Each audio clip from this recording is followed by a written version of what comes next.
Sus vidas estaban determinadas por ciclos. No ciclos de calendario, sino naturales. El verano era una época de duro trabajo. El otoño era época de cosecha y el invierno era época de supervivencia. Los castillos que vemos hoy en las postales no eran tanto viviendas lujosas como fortalezas duras contra los enemigos en el frío. Las personas que vivían en ellos no eran señores ídolos ni damas sentadas junto a la chimenea. Su existencia era una lucha constante por el calor, el alimento y, en última instancia, la vida. Las habitaciones interiores eran frías, las corrientes de aire eran la norma y las ventanas, si existían, no estaban cubiertas con cristales, sino con un fino cuero engrasado. Vivían en condiciones que la gente moderna ni siquiera puede imaginar. Sin electricidad, sin calefacción central, sin termos ni chaquetas de plumas. No tuvieron más remedio que adaptarse. Sus técnicas de supervivencia, su ingenio y su resiliencia fueron el resultado de una lucha diaria. Se trataba de personas que no solo vivían. Sobrevivieron cada día. Aprendieron a aprovechar lo mínimo para aprovechar cada recurso hasta la última migaja. Míralo hasta el final y descubrirás por qué su dieta invernal era más considerada que la nuestra y por qué cada tronco que guardaban era más importante que cientos de dólares en nuestras cuentas bancarias. El invierno en la Edad Media no llegaba de repente, como en un abrir y cerrar de ojos, sino que se acercaba poco a poco, dando tiempo a prepararse. Sus presagios eran días cortos y nublados y vientos fríos y penetrantes que te hacían temblar con cada respiración. Mucho antes de la primera nevada, cuando el suelo aún no se había congelado, todos los que tenían la fuerza suficiente para sostener un hacha partieron hacia el bosque cercano. La recolección de leña no era solo un deber o una rutina, sino un ritual vital sagrado del que dependía la supervivencia de toda la comunidad. Fue un trabajo minucioso y agotador que comenzó mucho antes de la llegada del frío y requirió un esfuerzo enorme. Cada año se necesitaba tanta madera que a la gente moderna le resulta difícil imaginarlo. Las cantidades eran enormes. Incluso un castillo pequeño, y más aún uno grande, consumía toneladas de madera, lo que obligaba a trabajar sin cesar. No se trataba simplemente de montones de troncos arrojados al suelo sin ningún cuidado, sino de troncos cuidadosamente seleccionados, cortados, secados y cuidadosamente apilados. Todo el proceso llevaba muchos meses, comenzando a principios de la primavera, cuando era más fácil cortarlo, y continuando hasta finales del otoño, cuando había que terminarlo antes de que las primeras heladas convirtieran el suelo en piedra. En verano, cuando los días eran largos y calurosos, los troncos se cortaban, se limpiaban de ramas y corteza y luego se partían en troncos. Era un trabajo físico extremadamente duro en el que participaban no solo hombres adultos, sino también mujeres e incluso niños que ayudaban a transportar ramas y troncos más pequeños. Trabajaban desde el amanecer hasta el anochecer, sin días de descanso ni descansos, porque sabían que cada tronco extra significaba un día extra de calor y cada día extra de calor significaba una vida salvada del frío. La madera no era toda igual y cada tipo de árbol tenía sus propias características. El roble y la madera de playa, al ser maderas duras, desprendían mucho calor y ardían durante mucho tiempo, ardiendo lentamente. Pero eran difíciles de cortar, partir y transportar a largas distancias. El abeto y el pino ardían rápidamente, produciendo crujidos y chispas, pero desprendían mucha resina y hollín, que se depositaban en las paredes y en las vías respiratorias, provocando tos constante y otros problemas de salud. Un leñador experimentado sabía qué especies eran las más adecuadas para el hogar principal y cuáles eran mejores para encender fuego, como las ramas pequeñas y la corteza de abedul, que se encendían con una sola chispa. Trabajaron todo el día y a menudo más tiempo hasta que llegaron las primeras heladas y el suelo se congeló. Los árboles talados se secaron bajo techo para evitar la putrefacción y el moho y conservar la máxima energía. La madera mal secada podría arruinar todo el invierno, emitiendo poco calor y llenando la habitación de humo. Era un tipo de economía donde el producto principal no era el pan, sino la leña, y su calidad determinaba la existencia misma de la comunidad. Cuando la madera estaba lista, se almacenaba con cuidado.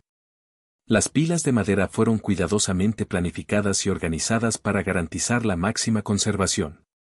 Los troncos se apilaban de manera que hubiera un espacio entre ellos para que circulara el aire, permitiendo que la madera respirara.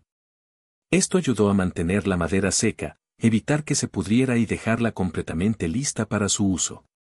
A veces, la leña incluso se almacenaba dentro del castillo en cuartos especiales para tenerla siempre a mano y que no se humedeciera con la nieve y la humedad. Su vida era un ciclo interminable de planificación y preparación donde todo estaba subordinado a un objetivo, la supervivencia. Sabían que el más mínimo error en verano provocaría hambre y frío en invierno, lo que podría ser fatal. Los almacenes de leña se mantuvieron siempre en estricto orden y disciplina. Los troncos estaban apilados en filas ordenadas, formando muros altos y estables que eran difíciles de destruir. A veces, la madera seca más valiosa, destinada a calentar los aposentos del amo, se almacenaba por separado, bajo llave. Este suministro era sagrado y solo personas de confianza tenían acceso a él. Preparar leña no era solo un trabajo físico, sino también una tarea logística compleja que requería pensamiento estratégico y cálculos cuidadosos. La gente no solo tenía que cortar la leña, sino también almacenarla adecuadamente para que no se estropeara y conservara todas sus cualidades. Fue una batalla constante con la naturaleza donde cada detalle era crucial para la supervivencia. No se trataba solo de acumular recursos, sino de gestionar la vida, y cada pequeña cosa importaba. ¿Qué crees que sería más difícil, ganar dinero para calentar su casa durante todo el invierno o, como ellos, cortar toneladas de leña usted mismo? Deja tu opinión. Los muros de piedra del castillo, gruesos y macizos, constituían una excelente protección contra los enemigos externos, repeliendo los ataques, pero una pobre protección contra el frío. La piedra conducía el frío a la perfección y las habitaciones interiores estaban congeladas incluso cuando afuera no hacía tanto frío. La única fuente de calor era una chimenea que se encendía en el salón principal o en los aposentos del maestro. El hogar no podía calentar todo el castillo. Solo una pequeña parte y el calor se disipó rápidamente. La gente se reunía en una o más habitaciones donde había un fuego para escapar del frío. Eran grandes salones, a veces incluso cocinas, donde podían calentarse junto al fuego mientras se preparaba la comida y hervía el agua. Pero el fuego era solo una parte de la solución, y las corrientes de aire eran la causa principal de todos los problemas. El aire frío penetraba a través de grietas en las paredes, por debajo de las puertas y a través de pequeñas ventanas, que a menudo no estaban cubiertas con vidrio, sino con contraventanas de cuero engrasado o de madera, que no proporcionaban un aislamiento completo. Para combatir esto de cualquier forma posible, la gente usaba todo lo que tenía a mano que pudiera servir como algún tipo de barrera. Cortinas de tela, tapices macizos y alfombras fueron colgados en las paredes para aislar la habitación de las piedras congeladas. No solo añadían calidez, sino que también eran un símbolo de estatus, mostrando la riqueza y la posición del propietario. Cuanto más rico era el castillo, más tapices había, que servían no solo como decoración, sino también como una especie de aislamiento para las paredes. Al mismo tiempo, tenían un propósito puramente práctico. Crearon una capa adicional que atrapaba el calor y evitaba que se escapara. Las camas también jugaron su papel en la lucha por el calor. A menudo lo subían a una plataforma para que el aire frío que descendía no enfriara tanto a los durmientes. Además, había un dosel hecho de tela gruesa encima de ellos. Este dosel no era un elemento decorativo, sino una especie de tienda de campaña dentro de la habitación creando su propio microclima. Ayudaba a retener el calor que una persona generaba durante la noche evitando que se escapara. Así, una persona dormía en una especie de mini casa dentro de una enorme habitación fría. A veces incluso se colocaban camas cerca del hogar para obtener la máxima cantidad de calor. Pero esto no estaba disponible para todos. Los pisos también fueron aislados. Estaban cubiertos con una gruesa capa de paja, que no solo servía de aislante de la piedra helada, sino que también recogía la suciedad, facilitando la limpieza ya que era más fácil sustituir la paja que lavar el suelo. Finalmente, las paredes fueron revestidas con arcilla y musgo para sellar incluso las grietas más pequeñas por donde pudiera penetrar el aire helado. Cada trozo de tela, cada capa de paja, cada grano de arcilla, todo ello formaba parte de una gran estrategia destinada a preservar el calor sin el cual la vida era imposible. Pero ¿qué hacer cuando todos estos trucos no ayudaron y el frío penetró hasta los huesos? Cuando la supervivencia no dependía de la cantidad de leña, sino de la voluntad de sacrificar aquello que era más querido que la vida misma a cambio de calor. Sigue mirando para descubrirlo. Los castillos medievales eran una especie de microcosmos donde cada recurso era de gran importancia y se aprovechaba hasta el último. Su supervivencia se basó enteramente en el principio de residuo cero, según el cual no se desperdicia nada.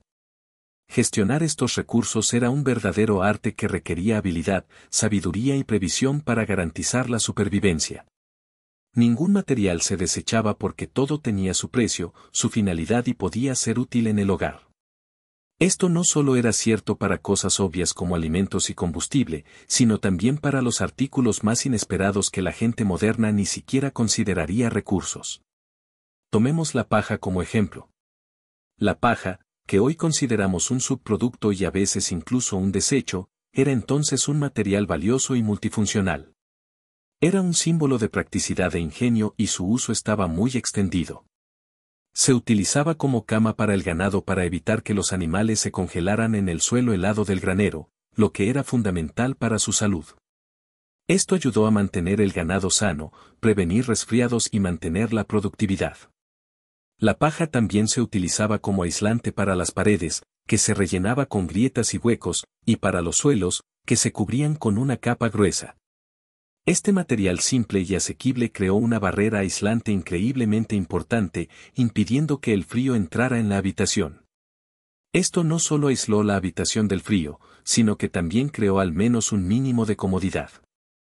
Los suelos de paja también amortiguaban los ruidos y creaban una atmósfera más tranquila y agradable en el castillo. Lo más importante es que se utilizaba para fabricar colchones y ropa de cama, que eran mucho más cálidos que dormir sobre una fría losa de piedra.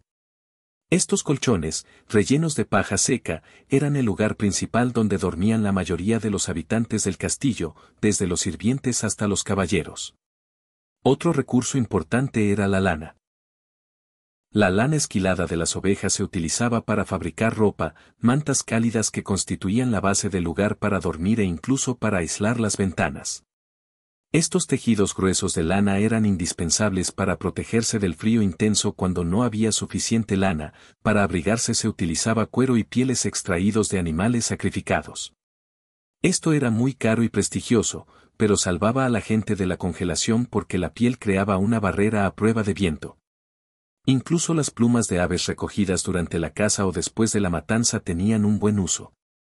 Se utilizaban para fabricar edredones y almohadas que, al igual que la paja, ayudaban a retener el calor creando una capa de aire.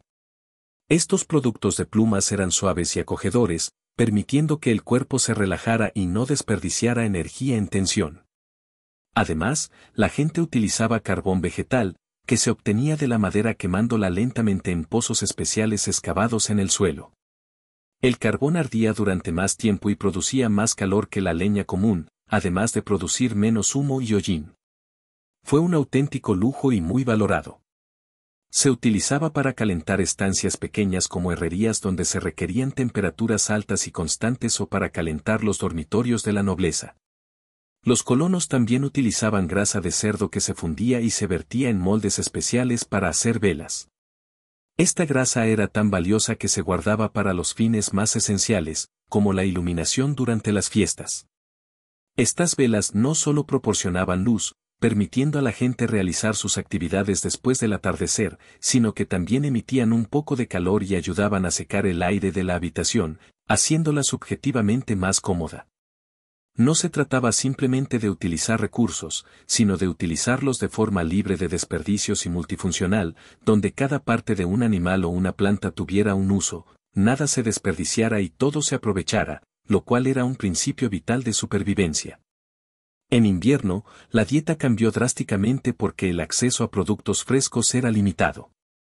No había frutas ni verduras frescas, así que la gente comía lo que podía cosechar y conservar del verano y el otoño.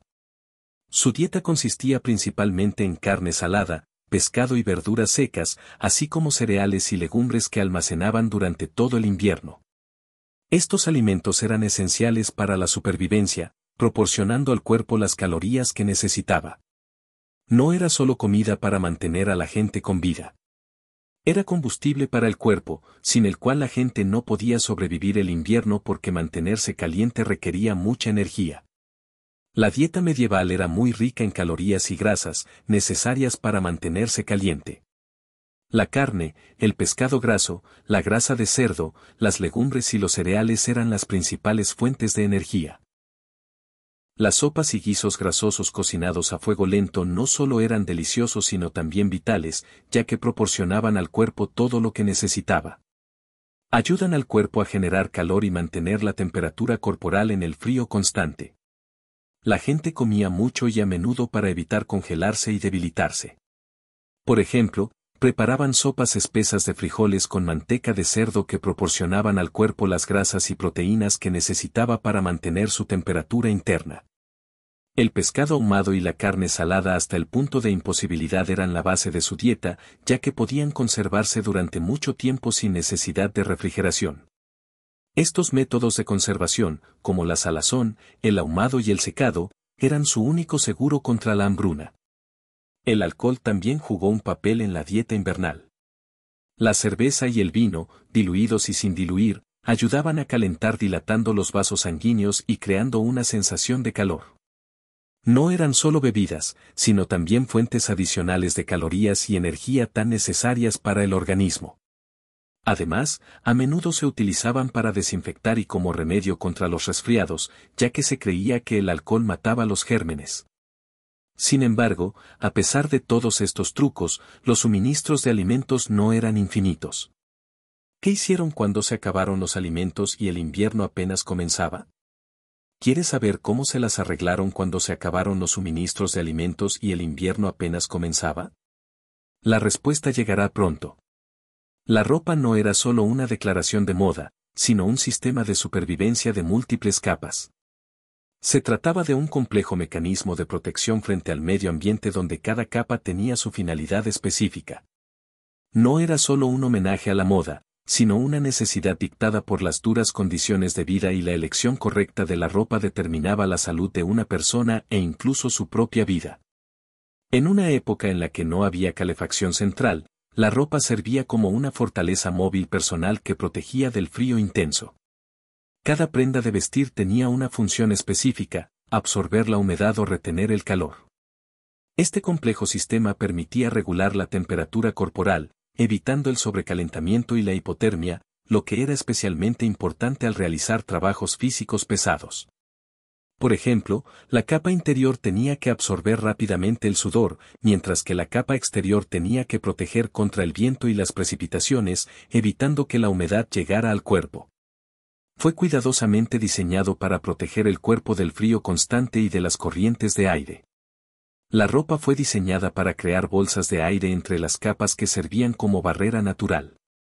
Este enfoque minimizó la pérdida de calor incluso cuando la persona estaba en una posición estática. Era el arte de crear un microclima que permitiera a la gente trabajar y vivir en condiciones duras.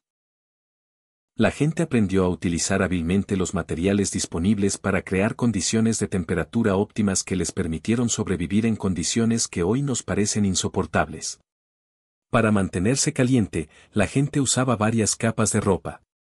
Este principio era fundamental y se aplicaba en todas partes, desde los simples campesinos hasta la nobleza, ya que nadie era inmune al frío. Esta técnica creaba bolsas de aire que servían como aislante natural atrapando el calor corporal. Estos cojines de aire funcionaban como un termo, evitando que el preciado calor se escapara y manteniendo el frío afuera. La capa interior, generalmente hecha de lino, ayudaba a absorber la humedad del cuerpo. El lino era ligero y absorbía bien el sudor, evitando que el cuerpo se enfriara demasiado. Esto era extremadamente importante porque si el sudor permanecía en la piel, ésta se enfriaría rápidamente, provocando hipotermia. El trabajo constante y el esfuerzo físico provocaban una sudoración intensa. Así que, elegir el material adecuado para la ropa interior era una cuestión de vida o muerte. Esto era de vital importancia ya que la ropa mojada en el frío podía provocar rápidamente hipotermia. La humedad que se congela en el cuerpo baja rápidamente la temperatura y una persona puede perder el conocimiento rápidamente y morir de hipotermia. El cuerpo gastaría demasiada energía intentando mantenerse caliente. Semejante desperdicio de energía era un lujo inasequible en unas condiciones en las que los alimentos eran un recurso escaso y cada caloría contaba. La siguiente capa hecha de lana retenía el calor. Gracias a su estructura compuesta por muchas fibras, la lana creaba bolsas de aire que atrapaban el calor de manera efectiva. Fue la elección ideal para la segunda capa, que era responsable de la principal retención del calor. Incluso cuando estaba mojada, la lana continuaba reteniendo el calor. Esta propiedad única la hacía indispensable. Incluso en condiciones de alta humedad o lluvia ligera, la ropa de lana siguió cumpliendo su función básica, convirtiéndola en un material excelente para climas duros. La capa exterior podría estar hecha de tela gruesa o incluso de cuero para proteger contra el viento y la lluvia. Su objetivo principal era ser a prueba de viento y repelente al agua para mantener secas las capas internas que retenían el calor. Sirvió como escudo contra factores externos y ayudó a mantener las capas internas secas.